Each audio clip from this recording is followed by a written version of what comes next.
Mes chers frères et sœurs, regardez le monde qui nous entoure. Aujourd'hui, il ne se passe pas un jour sans que les titres de l'actualité ne nous parlent de guerres dévastatrices, d'injustices criantes, de famine et d'une corruption qui semble avoir infiltré chaque strate de nos sociétés. Pour beaucoup, le sentiment d'impuissance est accablant.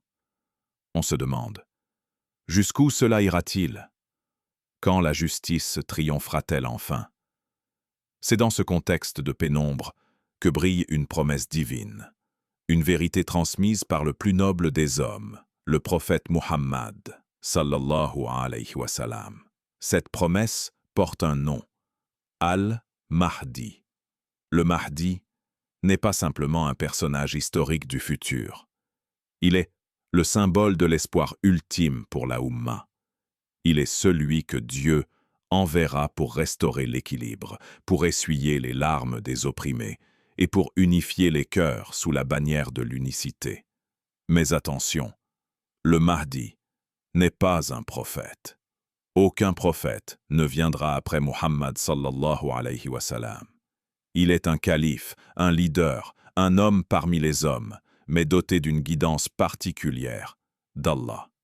Dans cette vidéo, nous allons plonger dans les sources authentiques pour comprendre qui il est, comment le reconnaître et quels sont les bouleversements mondiaux qui annonceront son arrivée. Préparez-vous à un voyage au cœur de la fin des temps, avant que l'imam Mahdi ne pose le pied sur la scène du monde. La Terre passera par une période de turbulence sans précédent. Les hadiths nous décrivent un état de décomposition sociale et spirituelle. Le prophète sallallahu alayhi wa sallam a dit « Le monde ne prendra pas fin avant qu'un homme de ma famille ne règne sur les Arabes. S'il ne restait qu'un seul jour à vivre pour ce monde, Allah le prolongerait jusqu'à ce qu'il envoie cet homme. » Le signe le plus frappant est la saturation de l'injustice. Ce n'est pas seulement une injustice locale, mais un système mondial, où le fort écrase le faible, où la vérité est traitée de mensonge, et où le mensonge est porté en triomphe. Les valeurs morales seront inversées. On verra la multiplication des meurtres sans raison, al-Harj, au point où l'assassin ne saura pas pourquoi il a tué, et la victime ne saura pas pourquoi elle a été tuée. Les textes mentionnent des signes physiques majeurs. Parmi eux, la dispute pour un trésor sous l'Euphrate. Le prophète sallallahu alayhi wa sallam a prévenu que l'Euphrate laisserait apparaître une montagne d'or.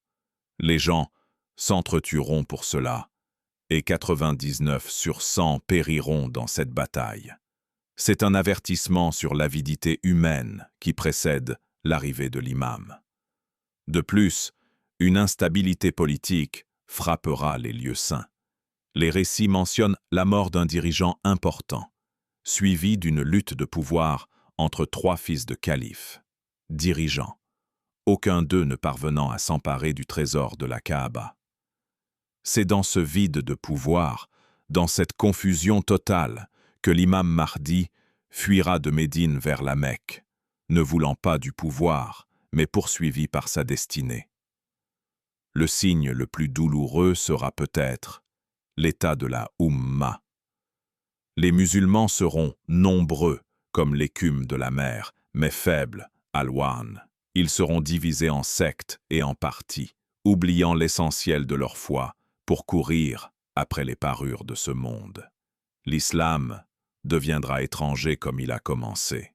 C'est au moment où les croyants se sentiront le plus isolés, le plus acculés, que le secours d'Allah arrivera.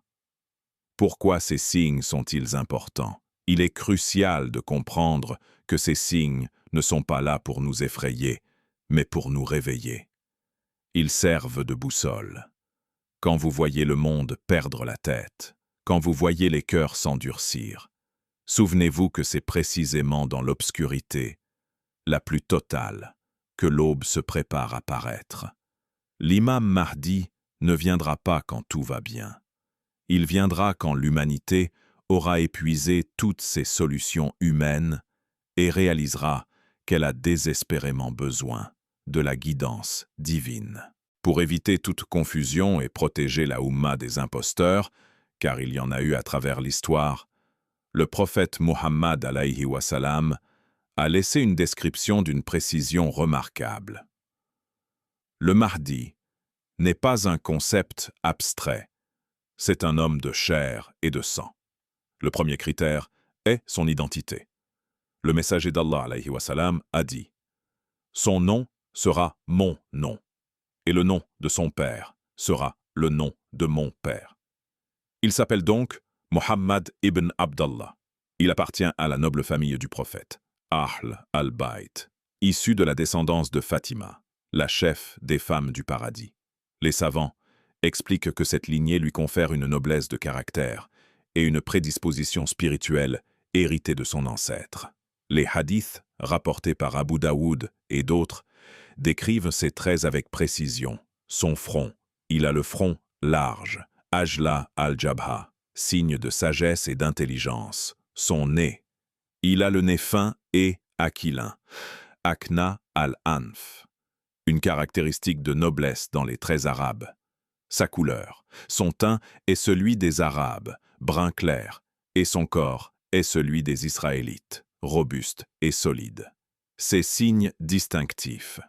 Il est dit qu'il aura sur sa joue un grain de beauté qui brillera comme une étoile, et que sa parole sera parfois hésitante, un léger bégaiement, ce qui le poussera à frapper sa cuisse de sa main droite lorsqu'il est impatient de s'exprimer. Le prophète alayhi wa salam a dit « Allah le transformera ou le préparera en une seule nuit ». Cela signifie que même si c'est un homme pieux, Allah lui accordera en une seule nuit la sagesse, la force et les capacités de leadership nécessaires pour diriger le monde entier. Il sera d'une humilité profonde, d'une générosité sans limite et d'une fermeté inébranlable face à l'injustice. Le scénario de son apparition est digne des plus grands récits, car il commence par une fuite. Contrairement aux dictateurs qui courent après le pouvoir, le Mahdi, lui, le fuira par humilité et crainte de la responsabilité. Après la mort d'un dirigeant et les conflits internes, au Cham, la Grande Syrie et en Arabie, l'imam Mahdi se trouvera à Médine. Sentant que les regards se tournent vers lui, il s'enfuira vers la Mecque pour chercher refuge dans la maison sacrée d'Allah. C'est là, près de la Kaaba, qu'un groupe de pieux serviteurs et de savants le reconnaîtra. Ils le supplieront d'accepter leur allégeance pour sauver la communauté du chaos. Il refusera d'abord, mais ils insisteront en lui disant « Veux-tu porter les péchés de cette communauté sur ton cou ?» Finalement, il acceptera l'allégeance. Ce moment historique se déroulera entre le Rukn, l'angle de la pierre noire, et le Maqam Ibrahim. Ce ne sera pas une cérémonie fastueuse, mais un pacte de sang et de foi, conclu sous l'œil d'Allah, alors que le monde ignore encore que son Sauveur vient d'apparaître. Dès que la nouvelle de son apparition se répandra, un tyran, souvent identifié comme le Soufiani, enverra une immense armée depuis le Cham pour l'éliminer. C'est ici qu'interviendra le signe divin irréfutable. Le prophète, SWS, nous enseigne que lorsque cette armée arrivera dans une plaine déserte appelée Al-Baïda, entre la Mecque et Médine, la terre s'ouvrira et les engloutira tous, du premier au dernier. Seuls 1 ou 2 survivants resteront pour raconter la nouvelle. Ce miracle sera le signal pour tous les musulmans sincères à travers le monde que cet homme est véritablement le Mahdi, envoyé par Allah. À ce moment-là, les Abdal, les serviteurs aimés d'Allah, du Cham et les groupes de l'Irak viendront à lui pour lui prêter serment. Pourquoi ce récit nous touche-t-il aujourd'hui? L'histoire de l'apparition du Mahdi nous enseigne que la victoire vient toujours d'Allah, souvent au moment où l'on s'y attend le moins. Elle nous montre aussi que le véritable leader n'est pas celui qui cherche la gloire, mais celui qui est choisi par Dieu pour sa piété et sa sincérité. Aujourd'hui, alors que nous attendons, notre rôle n'est pas de chercher le Mahdi dans chaque visage, mais de préparer nos cœurs à être de ceux qui, le jour venu, reconnaîtront la vérité et auront le courage de se tenir à ses côtés. Imaginez un monde où la peur n'existe plus. Un monde où vous pouvez voyager d'un bout à l'autre de la terre sans craindre pour votre vie ou vos biens. Un monde où la pauvreté devient un lointain souvenir. Ce n'est pas un rêve, c'est la promesse du règne de l'imam Mahdi. Le prophète alayhi wa salam a dit dans un hadith célèbre: « Il remplira la terre de justice et d'équité comme elle avait été remplie d'injustice et d'oppression. Sous son règne, les lois d'Allah seront appliquées dans leur pureté originelle. Il n'y aura plus de favoritisme, plus de corruption dans les tribunaux, plus de puissants qui exploitent les faibles. Chaque droit sera rendu à son propriétaire. Le Mahdi ne gouvernera pas par la force brute, mais par une sagesse qui touchera les cœurs, ramenant les gens à la véritable essence de l'islam, la paix et la soumission au Créateur. L'économie mondiale, sous le Mahdi, connaîtra un miracle. Les hadiths nous rapportent que la terre donnera ses récoltes avec une générosité sans précédent. Le ciel versera ses pluies de manière bénie. Le prophète alayhi wa salam a décrit cette période en disant: « Dans ma communauté, il y aura le Mahdi. Les richesses seront accumulées. Et quand un homme viendra à lui et dira: « Ô Mahdi, donne-moi », il remplira son vêtement de tout ce qu'il pourra porter. La charité sera si abondante qu'il sera difficile de trouver quelqu'un qui accepte la zakat. La cupidité disparaîtra des cœurs, car chacun sera rassasié par la grâce d'Allah. Cette paix ne concernera pas seulement les êtres humains. Les récits mentionnent une harmonie qui s'étendra même au règne animal. L'animosité quittera les cœurs des bêtes sauvages. On dit que le loup paîtra avec le mouton et que les enfants joueront avec les serpents sans être mordus. C'est le retour à un état de pureté, la fitra, où toute la création est en paix avec elle-même parce qu'elle est en paix avec son Seigneur. L'imam Mahdi sera avant tout un unificateur. Sous sa bannière, les divisions nationalistes, raciales et sectaires qui déchirent la communauté aujourd'hui voleront en éclats. Les musulmans du monde entier, de l'Orient à l'Occident, convergeront vers lui. Il sera le chef d'une armée dont le but n'est pas la conquête pour les richesses, mais pour élever le mot d'Allah. Les hadiths mentionnent que des armées portant des bannières noires viendront du Khorasan, Asie centrale, pour lui prêter main forte, et que rien ne pourra les arrêter jusqu'à ce qu'elles atteignent Jérusalem. L'une des grandes étapes de son règne sera la libération de Constantinople, l'actuel Istanbul, et d'autres cités majeures. Mais cette conquête sera unique. Les hadiths nous disent qu'elle se fera sans armes de destruction. Les croyants s'écrieront « La ilaha illallah, Allahu Akbar » et par la puissance de ce takbir, les murailles tomberont. C'est une victoire de la foi sur la matière, du spirituel sur le militaire. Certains pourraient se demander « Combien de temps durera ce paradis sur terre ?» Le prophète alayhi wa salam a précisé que le Mahdi régnera pendant 7, 8 ou 9 ans. Bien que cette période puisse paraître courte à l'échelle de l'histoire, elle sera si intense en bénédiction et en bonheur que les gens souhaiteront que les vivants ne soient jamais morts, pour qu'ils puissent voir cette justice et que les morts revivent pour en profiter. Parler du règne du Mahdi n'est pas une invitation à la paresse, Ce n'est pas dire « attendons qu'il arrive pour que les problèmes se règlent ». Au contraire, c'est une motivation. Si nous voulons faire partie de cette armée de justice, nous devons commencer par instaurer la justice dans nos propres vies, nos familles et nos quartiers. Nous devons être des petits Mahdis dans notre comportement quotidien, guidés par la lumière de la vérité, pour être prêts le jour où le grand guide apparaîtra. Alors que la Oumma vit ses jours les plus glorieux sous le règne du Mahdi, une ombre terrifiante s'apprête à s'abattre sur l'humanité. C'est la plus grande épreuve depuis la création d'Adam, l'apparition d'Al-Masih ad-Dajjal, l'Antéchrist. Le Dajjal n'est pas une simple métaphore du mal.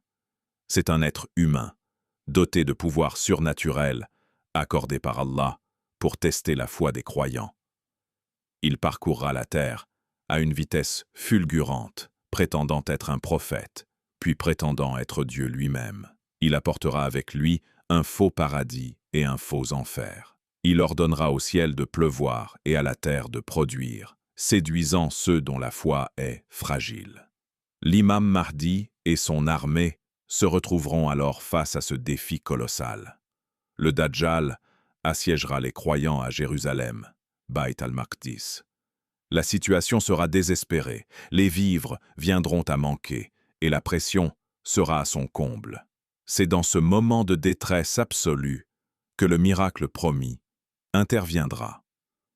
Un matin, alors que l'appel à la prière, l'adhan, du Fajr, retentira dans la mosquée de Jérusalem ou de Damas selon certaines versions, un événement extraordinaire se produira. Le ciel s'ouvrira et Issa ibn Maryam, Jésus, descendra, les mains posées sur les ailes de deux anges. Il portera deux vêtements légèrement teints en jaune, et des perles de sueur, semblables à de l'argent, couleront de son visage béni.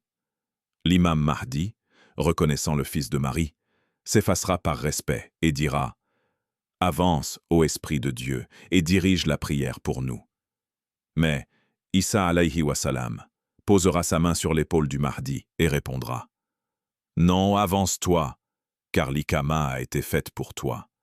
C'est un honneur qu'Allah a accordé à cette communauté. Vous êtes les dirigeants les uns des autres. » Cette scène est d'une profondeur théologique immense. Elle montre que Jésus ne revient pas avec une nouvelle religion, mais comme un disciple de la loi de Muhammad alayhi wa salam, confirmant la vérité de l'islam et l'honneur de la nation musulmane. Après la prière, Issa alayhi wa salam ordonnera que l'on ouvre les portes de la mosquée. Derrière elle se trouvera le Dajjal, avec 70 000 de ses partisans. Dès que le Dajjal verra Issa, il commencera à se dissoudre, comme le sel se dissout dans l'eau. Issa alayhi wa salam le poursuivra et l'atteindra à la porte de Lod, en Palestine actuelle, où il mettra fin à ses jours avec sa lance. À ce moment, le règne du mensonge s'effondrera définitivement. La croix sera brisée, le porc sera interdit et la vérité éclatera aux yeux du monde entier. Après la mort du Dajjal, le Mahdi continuera de régner aux côtés de Jésus, alayhi wa salam, pendant une courte période. Les deux hommes incarneront la perfection de la gouvernance terrestre et spirituelle. Cependant, comme tout être humain, l'imam Mahdi rencontrera la mort. Les récits indiquent qu'il mourra de mort naturelle. Ce sont les musulmans, avec Issa alayhi wa salam à leur tête, qui dirigeront sa prière funéraire, Janaza. Il sera enterré avec les honneurs dus au plus grand leader de la fin des temps, celui qui a préparé le terrain pour le triomphe final de la foi. Après sa disparition, Issa alayhi wa salam restera sur terre pendant 40 ans, apportant une paix telle que le monde n'en a jamais connue, avant que les derniers signes majeurs, comme Ya'juj et Ma'juj, ne fassent leur apparition. Mes chers frères et sœurs, l'histoire de l'imam Mahdi n'est pas une légende pour nous endormir. C'est un rappel que la victoire appartient à Allah. Ne soyez pas de ceux qui attendent passivement. Le Mahdi ne dirigera qu'une armée de gens pieux, sincères et déjà engagés dans le bien. Étudiez votre religion. Le Dajjal séduira par l'ignorance. Plus votre foi est basée sur la connaissance, plus vous serez protégé. Réformez votre cœur. Le Mahdi sera reconnu par sa lumière intérieure. Cultivez cette lumière par la prière, le rappel, dhikr et la justice envers vos proches. Que Dieu nous permette de vivre cette époque avec une foi ferme, qu'il nous compte parmi les partisans de la vérité et qu'il nous accorde la clairvoyance pour reconnaître le vrai du faux.